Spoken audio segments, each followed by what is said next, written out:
প্রথম ধাপের উপজেলা পরিষদ নির্বাচনের ভোট বুধবার। আজ মধ্যরাতে শেষ হচ্ছে তার প্রচার। শেষ মুহূর্তে ভোটারদের মন জয়ে ছুটছেন প্রার্থীরা, দিচ্ছেন নানান প্রতিশ্রুতি।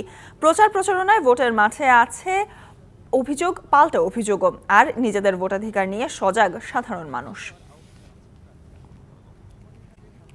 প্রতিপক্ষের সাথে সংঘর্ষে আহত চেয়ারম্যান প্রার্থী শাহানা ফেরদৌস উপজেলায় শান্তি চলছে উপজেলা নির্বাচনের প্রচার প্রচারণার শেষ দিন, আর শেষ দিনের খবর জানাতে রংপুর থেকে আমাদের সাথে যুক্ত হচ্ছেন সহকর্মী মাজেদ মাসুদ। মাজেদ, শেষ দিনে প্রার্থীদের প্রচার প্রচারণা কেমন দেখছেন? তারা শেষ মুহূর্তে কি প্রতিশ্রুতি দিচ্ছে জানাবেন।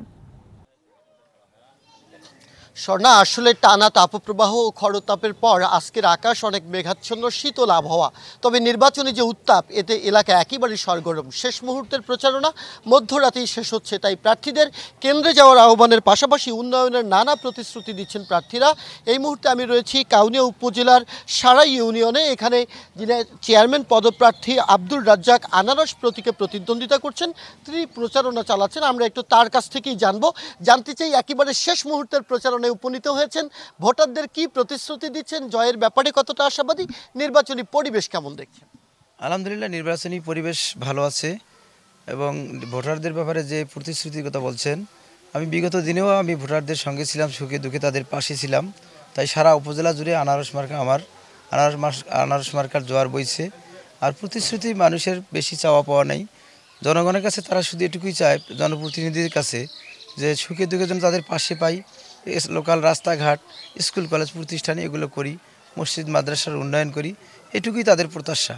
আর বেশি প্রত্যাশা হচ্ছে জনগণ তাদের পাশে চায়, আর আমি সেটা পূরণ করতে পারবো বলেই জনগণ আমার পাশে একবারে নেমে পড়েছে সবাই। ইনশাআল্লাহ, আলহামদুলিল্লাহ, আমি জয়ের ব্যাপারে শতভাগ আশাবাদী। এই কাউনিয়া উপজেলা আমরা দেখেছি একদিকে তিস্তা বেষ্টিত, অন্যদিকে এখানে বিড়ি শ্রমিকের সংখ্যা বেশি। তো এই শ্রমিকদের জন্য এবং তিস্তা নিয়ে কি পরিকল্পনা রয়েছে? তিস্তা নিয়ে মাননীয় প্রধানমন্ত্রী যে ঘোষণা দিয়েছেন যে তিস্তা মহাপরিকল্পনা বাস্তবায়ন করবেন, আর এই শ্রমিক অধ্যুষিত এলাকায় আমাদের ইনশাআল্লাহ একটা ইপিজেড অঞ্চল হতে যাচ্ছে। সেখানে হাজার হাজার লোকের কর্মসংস্থান হবে। মাননীয় প্রধানমন্ত্রী যদি সেই প্রতিষ্ঠানটি করে দেয়, তা আমাদের অঞ্চলের হাজার হাজার বেকার যুবকের কর্মসংস্থান হবে। স্বর্ণা, আমরা শুনছিলাম এমন উন্নয়নের নানা প্রতিশ্রুতি দিচ্ছেন। কাউনিয়া উপজেলায় এবার চেয়ারম্যান পদে 3 জন, পুরুষ ভাইস চেয়ারম্যান পদে 4 জন এবং নারী সংরক্ষিত নারী ভাইস চেয়ারম্যান পদে 6 জন প্রার্থী প্রতিদ্বন্দ্বিতা করছেন। মোট ভোটার সংখ্যা 2,04,532 জন। 8ই মের নির্বাচনকে ঘিরে এরই মধ্যে নির্বাচন কমিশন সব প্রস্তুতি সম্পন্ন করেছে।